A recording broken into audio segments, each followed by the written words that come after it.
Welcome back everybody to the final installment of my Kamaru Usman vs Jorge Masvidal video series. This will be the ultimate breakdown where I cover everything, and in the end I will tell you guys who I think will win come fight night. So with that being said, be sure to leave a like on this video and let's jump right into this. Starting with the tail of the tape, we have Kamaru Usman with a slight size advantage, being 1 inch taller than Jorge Masvidal with an additional 2 inches in reach to his advantage. Come fight nights, undoubtedly Kamaru Usman will also be a bit heavier than his former 155-pound opponent. However, I don't really like to use the word advantage because just because you are different doesn't necessarily make you better. In Jorge Masvidal's case, he is making his quote-unquote disadvantages his advantages by being the slightly smaller guy and the lighter guy. Come fight night, Masvidal will have the clear speed advantage. So with that being said, let's quickly head over to my fighter cards before we get to the breakdown. Starting with the UFC undisputed welterweight champion of the world, Kamaru the Nigerian Nightmare Usman has an overall rating of 91 with 89 striking, 92 grappling, 94 stamina, 90 chin, 88 defense, and a 92 physicality attribute. Usman's standout attributes are as followed: grappling, stamina, and physicality. He is a very strong welterweight with great stamina and great wrestling ability. Now, let's not forget how good his striking is. While coming forward, he's very powerful, he's very effective with the amount of shots he throws. He's not too active, but when he throws, he makes it count. Looking over to his opponents, Jorge Gamebread Masvidal also has a 91 overall rating. However though, he has a 92 striking attribute, 88 grappling attribute, 93 stamina, 93 chin, 90 defense, and a 90 physicality attribute. Jorge Masvidal's attributes that really stand out are obviously his striking, stamina, and in my opinion, his defense. That defense of his is very underrated. You don't get to be a almost 50 fight pro veteran in this game and still be as effective and well preserved and as healthy as Jorge Masvidal without having great defense. Now aside from his defense, he also has great stamina, but let's not forget, the real advantage of Jorge Masvidal lies in the striking department. So with that being said, let's now head over to the breakdown part of this video.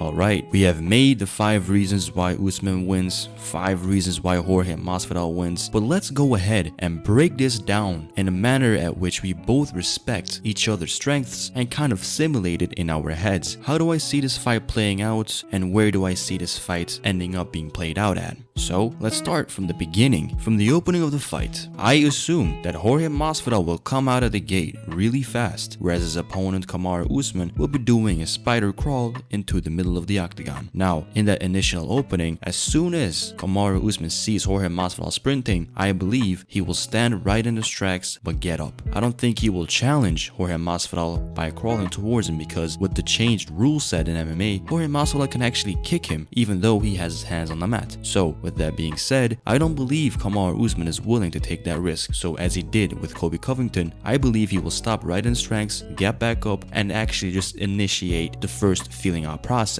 Because I believe that is where Kamaru Usman shines at. He likes to feel out the opponent, whereas Jorge Masvidal, he doesn't really like to do that. It is immediately let's get going, because in that moment of mayhem, Masvidal finds his way, finds his openings, and finds a way to hit you. So in other words, in chaos, Masvidal will shine, whereas Usman, I think he will be one step behind because of his lack of speed, mobility, and overall versatility in the striking department. So that's all on well. But after the first initial sprint, where would the fight play out at? We know Masvidal, he likes to move, but he also likes to move coming forward. He likes to come in with his jab. He likes to go to the legs, oblique kicks, body shots, powerful jabs, the switching left overhand, everything like that. The man is versatile coming forward and back. But we have to understand who the real ring general is going to be in terms of dictating where Masvidal moves, because in my opinion, Kamaru Usman's size advantage and weight advantage come fight night will be evident. I believe he will be able to stand his ground, and just like Darren Till was able to do, I believe he will be successful with backing up Masvidal. Now, will it be something Masvidal really wants to reject? No. If Kamaru Usman comes forward, I believe Jorge Masvidal will welcome it, because I have seen that most of the effective strikes Masvidal has landed did was when the opponent was coming in on him. For example, against Nate Diaz, he didn't need to find a target because the target was right there. And with Kamaru Usman, we have the same exact thing. So, as it will be in the advantage of Kamaru Usman to pressure Jorge Masvidal, we cannot immediately say that he's winning the sequences. But where he can win the sequences are when he starts to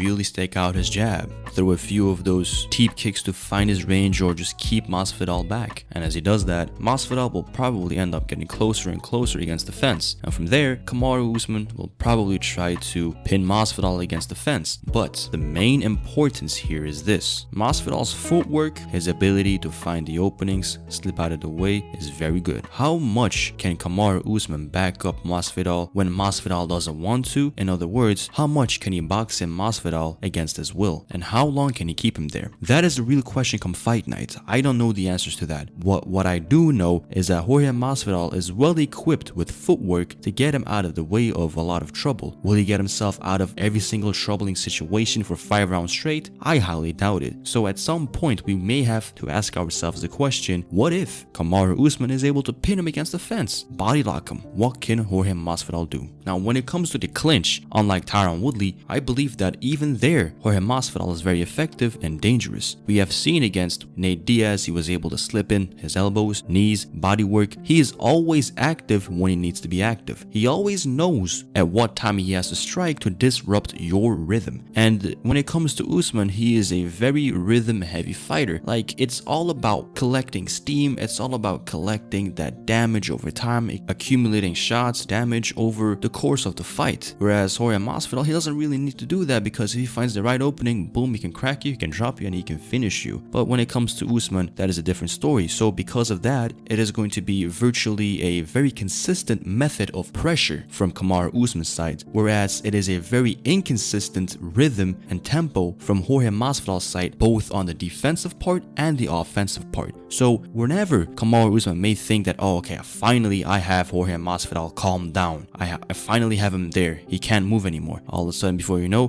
Masvidal switches stance to southpaw, big overhand left, and he gets hit. So he wants to avoid giving Masvidal the opening to be creative and to get himself back into the fight. So what I mean is this: when it comes to Masvidal being pressured, I think at that point we will see Usman be very desperate, as he should, because you don't want to keep a tiger like Masvidal in a fight. So in a clinch, even though Masvidal may want to fight back, the clear power advantage in this matchup goes to Usman, right? But also the clear advantage in the wrestling department goes to Usman as well. Now, even though Masvidal has great takedown defense, there is only so little that you can do when a beast like Kamaru Usman has double underhooks on you, has a body lock on you, and decides to throw you around. At that point, what else can you do but to fly? So when you land on the mat, survival begins.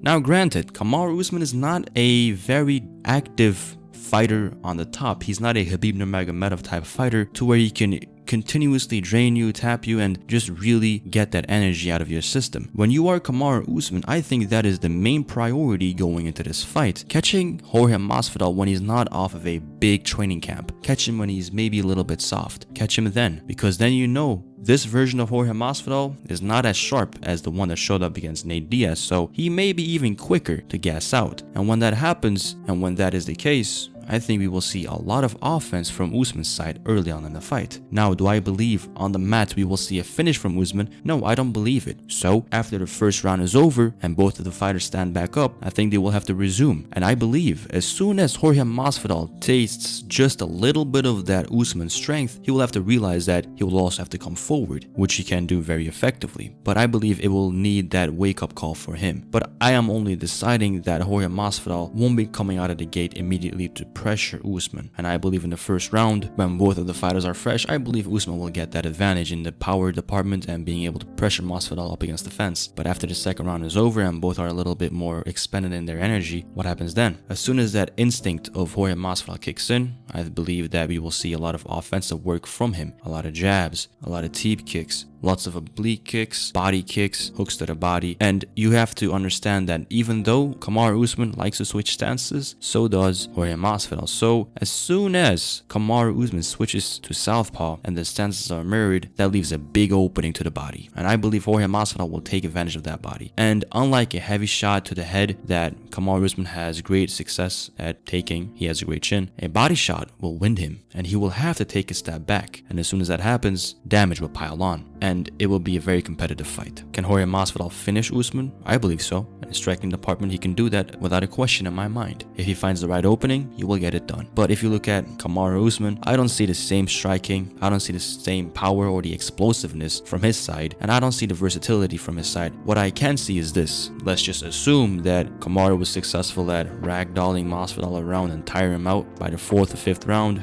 As soon as that fatigue kicks in and that damage piles up, maybe then you can get a TKO, but I highly doubt it. With the head movement of Masvidal, that'll be pretty tough, even in rounds where he is tired. So that is the only way I can see Usman knocking out Masvidal, but whereas when I take a look at Masvidal, the knockout can come at any minute. And that is a frightening factor to have fighting somebody like Jorge Masvidal. So with that being said, I'm pretty certain that you guys can get a good feeling of this fight being competitive and being able to go back and forth. But in the end, there can only be one winner, and who will that be? Let us now move over to the prediction part of this video.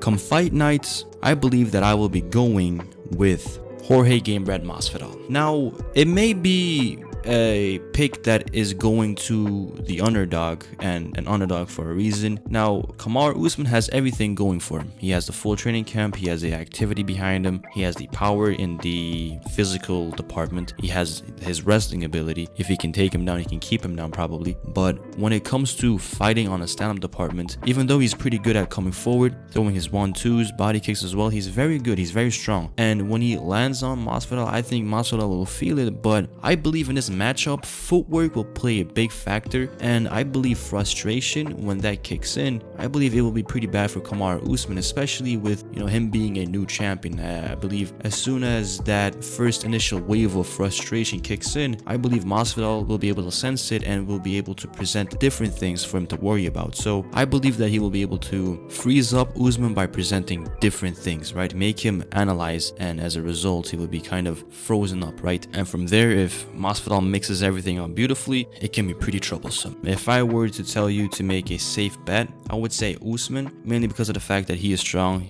right? He can take a good hit, he can come forward, and if he can stall, I believe this is a really big key and a very big possibility. If he can stall Masvidal up against the fence, whether it be him pinning him in the clinch or on the ground, the more that he can stall Masvidal of getting into the fight, and the more that he can pressure him, and the more that he can make him defend and not really get into the fight, the more rounds he can win, and as a result, he can win a unanimous decision. In my opinion, I think that is the most likely way for it to go. But if we're going to be realistic in terms of actually looking at what both can do to one another, I think Masvidal has a lot more things going for him. His takedown defense, his ability to fight in the clinch, fight off takedowns, have a good sense of range, have a good sense of when to throw and not to throw, has good speed, has great body shots. I think he has enough to beat him, to whereas when I take a look at Usman, he has only a few ways that he can beat him. Not that they are bad, coming forward and doing what you do is obviously enough for you to win, but what if his movement is not enough? What if Masvidal's movement is a bit too much for Usman? What if Masvidal's power, speed, timing, things of that nature is just a bit too much for Usman? How will he be able to fight off of the back foot? I don't know. I haven't seen these things, so my most logical bet goes to Jorge Masvidal. Now, Masvidal, has he been in the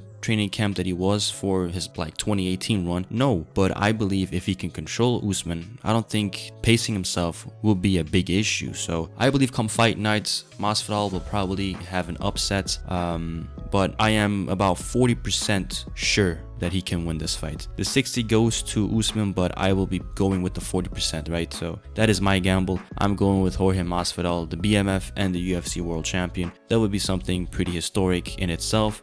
Leave in the comment section down below who you think will win come fight night. But as always, in the end, only time will tell what will truly happen. For now, I have been kenanK from kenanK TV, signing off.